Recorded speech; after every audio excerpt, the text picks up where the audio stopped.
मुजफ्फरनगर पहुंचे, आपको रोका गया है, क्या कारण है? एक मिनट में शांत हो जाइए। कोई आइडिया क्या? हाँ जी बताओ। मुजफ्फरनगर आप पहुंचे हैं, आपको पुलिस द्वारा रोका गया है, आप जा रहे थे, क्या कारण है, क्यों रोका? मुजफ्फरनगर बॉर्डर एरिया है क्या भाई जो मुजफ्फरनगर में कोई किसी के दुख में शामिल नहीं होने जा सकता है। भाई पुलिस का काम है अपराध रोकना, किसी के दुख को जो कोई बांटने जा रहा है उसे रोकना पुलिस का काम नहीं है। मैं सोनू कश्यप जी जो जिस भाई की हत्या हुई है, जिसको जला के मार दिया, उस माँ को मैंने तड़पते हुए देखा, उसकी बहन को मैंने बड़ी को तड़पते देखा। उन्होंने कहा कि हमारा अकेला सहारा था, वो हमसे छीन लिया। मैं भाई का फर्ज निभाने के लिए, उनके आंसू पूछने, एक बेटा बनने के लिए वहां जा रहा था। ये मेरा फर्ज भी है। चुनाव के समय तो हर कोई जाता है वोट मांगने के लिए, तमाम तरह की मीठी मीठी बातें करने के लिए। दुख में जो साथ खड़ा वही अपना होता।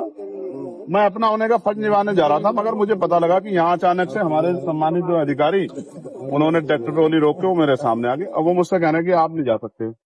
मैं ये पूछना चाहता हूँ कि भाई क्यों नहीं जा सकता हूँ? घटना यहाँ की नहीं है, घटना मेरठ में हुई है। क्या किसी परिवार को उत्तर प्रदेश में, जो पिछड़े वर्ग का परिवार है, कमजोर वर्ग का परिवार है, क्या उसको सांत्वना देना भी अपराध हो गया?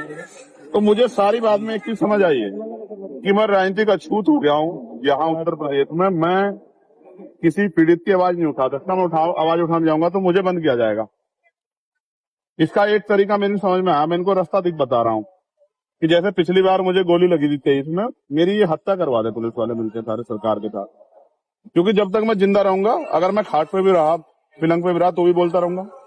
तब भी जब भी इन पर अन्याय होगा मैं बोलूंगा, पिछड़ों पे, दलितों, मुसलमानों पे, गरीबों पे, बहनों पे। तो एक ही तरीका है इनके पास। ये लोकतंत्र को कुचल रहे हैं, ये संविधान को चल रहे हैं, ये मेरी हत्या करवा दें। इसके बाद तो उनको शांति मिल सकती है, वरना जब तक मैं हूँ क्या तो ये जुल्म रोके, वरना अगर ये जुल्म करेंगे मेरे लोगों पे तो मैं उनकी आवाज को उठाऊंगा, मैं लड़ाई को लड़ूंगा। मैं किसी बात से नहीं डरता। एमपी साहब कई दिन हत्या को हो चुके हैं, अब तक एक युवक जो इसको खाया, तो भाई मैं तो जब तक परिवार को नहीं सुनूंगा तब तक मैं कुछ नहीं कह सकता हूँ। मैं तो जाऊंगा, जब उनके पास जाऊंगा वो मुझे अपनी पीड़ा बताएंगे। जब मुझे अपनी पीड़ा बताएंगे तभी मैं आगे की बात तो कर पाऊंगा। मैंने तो डिमांड की थी कि इस परिवार को कम से कम 50 लाख रुपए का मुआवजा मिले। क्योंकि देखो मेरी बात सुनो, आप भी पत्रकार साथी हो, अगर आपके तो दुर्घटना हो, आपके बच्चों को क्या होगा? भाई कमाने वाला था वो चला गया, उसकी बुजुर्ग माँ, उसका क्या होगा? 10 दिन तो सब आएंगे।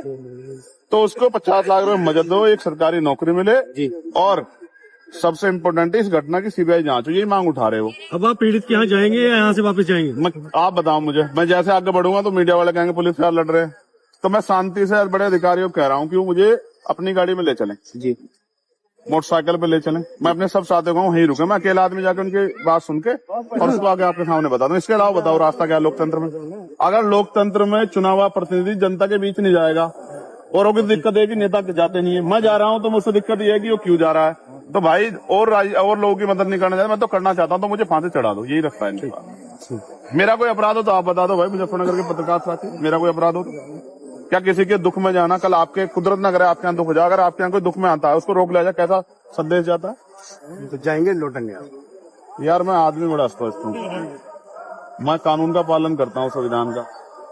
अगर ये संवैधानिक रूप से किनके पास कोई तर्क हो तो बता दें कि इसने जान देना चाहते हैं, और नहीं है तो फिर ऐसा है, अगर जिदबाजी करेंगे तो फिर आप जानते हो, फिर तो वही होगा जो एक भाई को अपनी बहनों के सम्मान में, एक बेटे को अपनी माँ के सम्मान में, और एक न्यायप्रिय व्यक्ति को लोगों की लड़ाई लड़ने के सम्मान में जो करना चाहिए, फिर वही होगा।